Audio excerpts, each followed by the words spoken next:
Assalamualaikum warahmatullahi wabarakatuh. Hello everyone, my name is Melita Andini. I'm here to talking about my scientific paper. The title is Analyzing Law Enforcement Failures in Indonesia, a case study on corruption in the public sector. Okay, uh, I hope this presentation will provide valuable insights and be beneficial for all of us. Without further ado, let's begin for the first part of the discussion. Okay, next, the background. The background is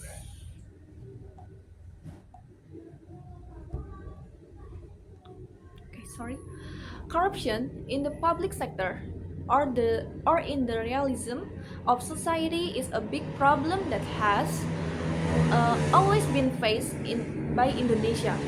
Various efforts in eradication have been made. This habit of corruption remains a major obstacle in building the realism of good governance. The corruption perception benchmark in Indonesia still show a very worrying ranking, uh, indicating that there are still weak efforts of law enforcement in supervision and accountability in the public sector. Okay, next problem statement. Number one is what factors cause the failure of law enforcement in combating corruption in the Indonesian public sector. Number two, what is the impact of law enforcement failure on governance and public trust? Number three, what can be done to improve the effectiveness of law enforcement in Indonesia based on existing studies? Next is research objective or purpose of study. Number one is analyze the factor that cause the failure of law enforcement in eradicating corruption in the Indonesian public sector based on literature studies. Number two, identify the impact of law enforcement failure on governance and public trust. Number two, provide literature review based recommendation to improve the effectiveness of law enforcement in Indonesia in combating corruption. Okay, next is discussion about cause of corruption. Cause of corruption based on the research. Okay, number one is dissatisfaction. Dissatisfaction with salaries and incentives. Yeah, it means like salaries that are inadequate or not commensurate with necessities of life, often trigger corrupt behavior. Yeah. Number two is weak law enforcement. Weak law enforcement institutions such as the police, courts, and prosecutor create space for corrupt actors to freely commit unlawful acts without significant risks. Okay, number three, non-transparency of governance processes. Non-transparent processes in decision making, budget allocation, and project tendering leave room for manipulation and collusion between public official and the private sector. Number four is complicated bure gimana ini bacanya? Bureaucracy. Birokrasi mungkin ya. Long and convoluted bureaucratic procedures create opportunities for public officials to utilize their power to expedite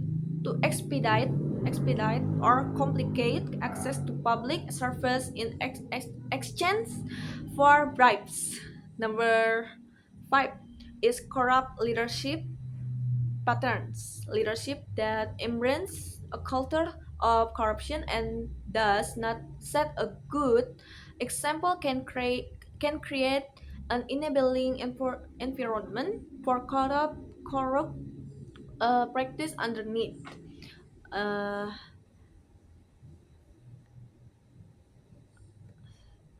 and uh, and that's it for the cause of corruption. And next is impact of corruption.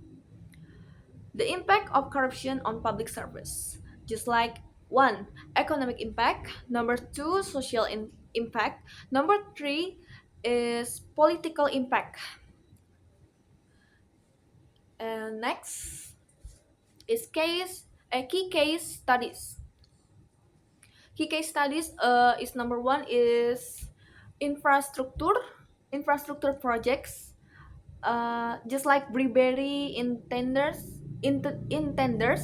lead to poor quality result and financial loss. Number two is education sector.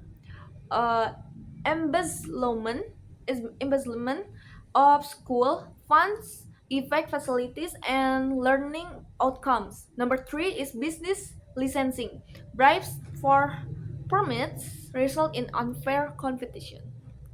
Next is recommendation for policy. And next is conclusion.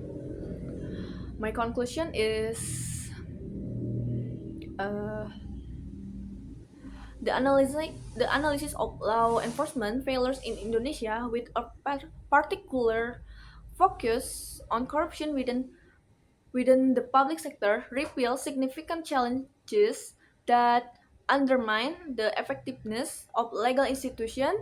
The pervasive nature of corruption has led to a lack of accountability, weak institutional frameworks, and the erosion of public trust in government bodies.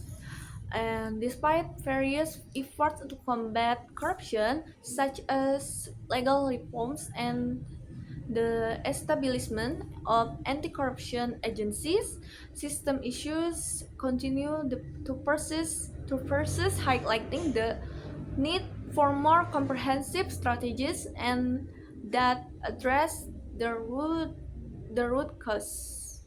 Okay. In conclusion, the failure of law enforcement to adequately combat corruption in the public sector reflects broader institutional weakness. It's essential for Indonesian to adopt a uh, faceted approach that involves both legal reform and systemic change to improve transparency, accountability, and governance. Okay, uh, so that concludes my presentation. I sincerely hope that the points I have shared today are helpful and can spark further discussion. Thank you for your time and attention. Bye.